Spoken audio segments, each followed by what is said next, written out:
My name is Pankaj. I'm joined by Derek. I represent the Worldwide Learning Group within Microsoft. Derek is part of our Azure engineering team, and we'll be talking to you about Learn and the experience and the strategy behind Microsoft Learn. So, show of hands if you have a profile on Microsoft Learn. Okay, it's a few people. Show of hands if you're certified. Wow. About the same. Great.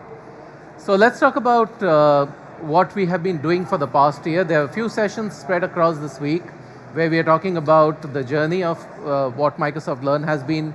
Derek did this one early today. We have a few sessions on certification. We have a few sessions on how we approach learning. But I'll start with referring to the keynote this morning. When we talk about 50 billion devices and millions of endpoints and the amount of data that we are churning all across, and when we refer to Satya talking about the entire concept of tech intensity, the whole philosophy behind it is basically that of empowering our customers, employees, as well as the partner ecosystem, and empowering them to have the right skill sets.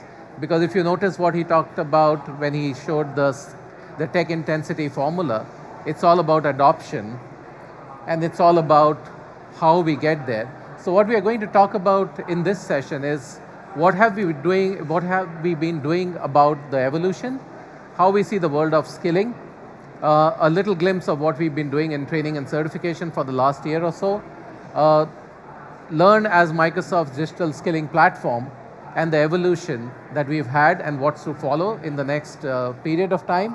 And then a few call to actions, because we want you to all get skilled certified as well as drive your organizations towards that. So quickly, I think this is no surprise. We've been on a journey, we've been on a transition where we have moved or successfully been moving from the on-premise world to the cloud world. And there's been a lot of change in the last few years where we've all witnessed it, whether you're a partner of Microsoft or you're a customer of Microsoft. We also have seen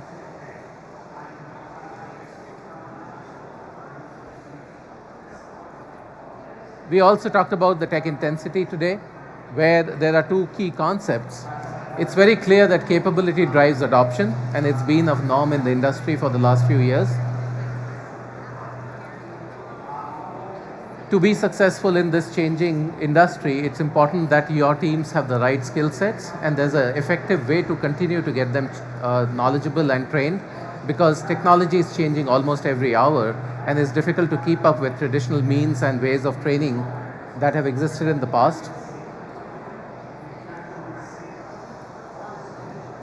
We've had a few focus areas around skilling. We used to have disjointed or disconnected ways in which we used to evaluate skilling, when it came to customers, partners, employees. But for the last year or so, we've been focusing on one uniform way to address this problem, so that there's no differentiation between how we treat Microsoft's own employees and how we look at our partner ecosystem in terms of competencies and skills, as well as our customers, so that we have the same uniform way to address that shortage of skills problem. So our focus areas remain all three, and we've been continuing to build products and offerings so that we have a uniform way to identify people and the skills that they need.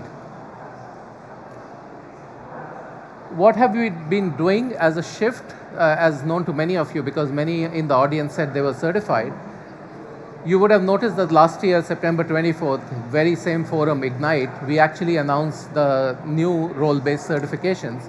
It was quite a transition from how we used to think about skilling and certification in the past. In the past, we always focused on products, and we focused on versions of products, and that would be the natural cycle that we would follow when it came to how certifications would happen. But because of the shift in the industry and the transition, we actually started focusing on what's the real problem, where is the skills gap, what is that people perform day to day as tasks within their jobs, and if they have to perform that task within their job, which are the jobs that we should target, which is common across the industry. And there's no difference between how Microsoft classifies that or the customer classifies it. The names may be different, but the nature of work that people do is actually the same. So we actually launched the role-based certification roadmap, and today, after a year, we have 23 such certifications in the market, which focus on all 4 solution areas. as well as all of our roles or jobs within those solution areas, which actually are uniform across the ecosystem. This was the process that we started working on and we adopted last year. So we actually started looking at a JTA, or a job task analysis, where we started getting inputs from our extended ecosystem, not just Microsoft people, but subject matter experts, SME, tech people, and people working in our customer organization. We also included market research, and therefore we came up with a list of what was known as the master list of skills for every single technology and profession. And that led to creating a list of assets which would help skill people. So if you look at how we approach skilling, we basically came to skilling is everywhere in everything that we do. So therefore we looked at digital skilling, and we'll talk more about the Learn platform. We announced the Learn platform last year, and then we have grown over a period of time. That's the center point of our digital skilling initiative. We started looking at events like this, and if you look at the entire theme of the event, including the shirt that you got yesterday with the mixtape logo on that, it's all about learning. These are events in which we expect people to learn, get acquainted with new technology, and actually take advantage and leverage that. We kept the tradition of our classroom training alive, because a lot of people prefer instructor-led classroom training, and we are still building instructor-led training material to support that through our ecosystem of learning partners. And then of course we have certification, which basically is the assessment of skills that one claims to have, and therefore we have multiple ways in which we assess people.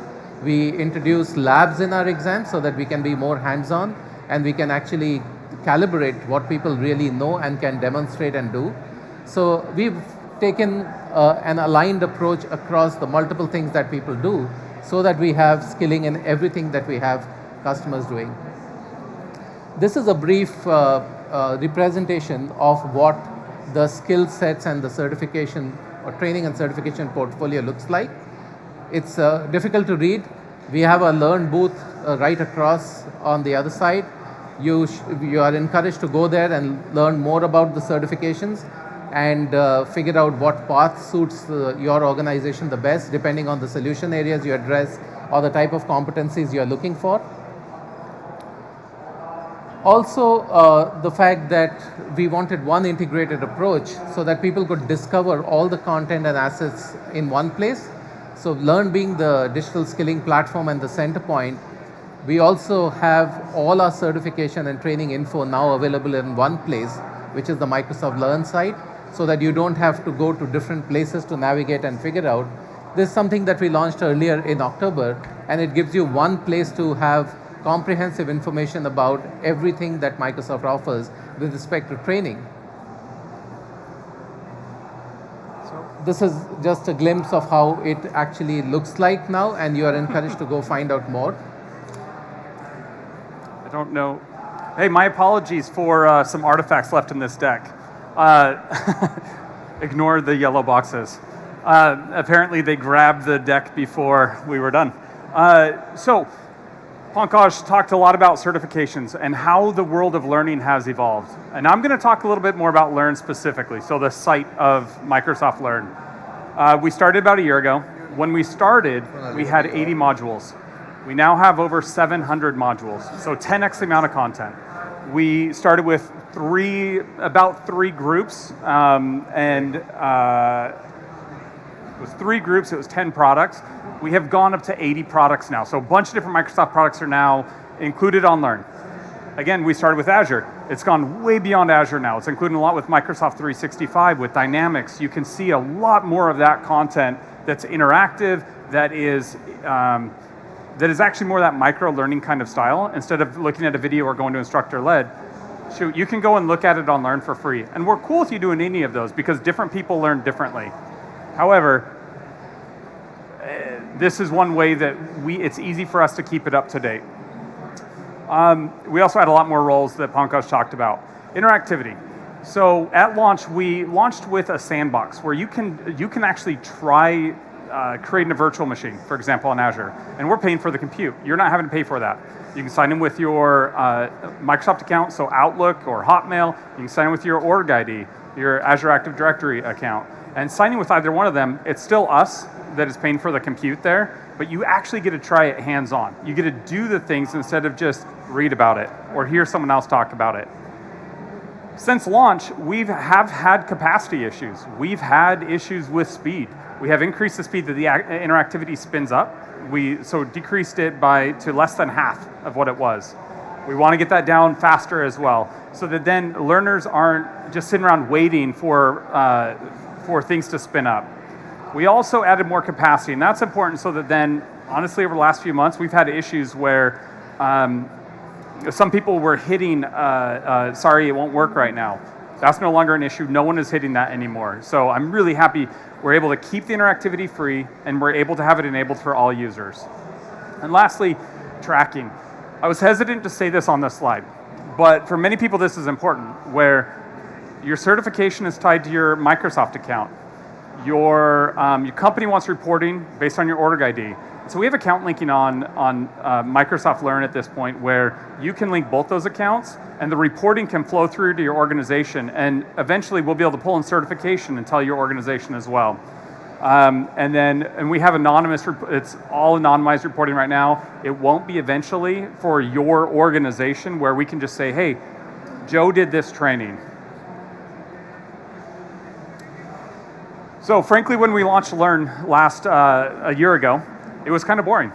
It was very utilitarian, and it was done that way so that then we could build it quickly and get it out there, because there's this type of training that we loved and we wanted people to be able to embrace up-to-date training, be able to use it, be able to learn about the products. Product teams are all contributing on the content. We're like, dang, this is so boring. I couldn't stand it. And so we were thinking about, how do we represent learning? What is it? Well, universities depict it one way, where it's you're building up to this thing, certifications as well, and then you get the piece of paper and you're good. And then with a university, you never do it again. Certifications you have to renew in a few years. That's not a journey. That's not a lifelong journey, where we all need to continue to strive to learn throughout our careers. So we said, there's a lot with travel, with the wayfinding that they've done, where people can diverge and go in different ways, and that's cool. Let's enable it. Let's help to guide them. Let's make it easy for them to learn how they want, and let's infuse this personality, this sense of journey into Learn.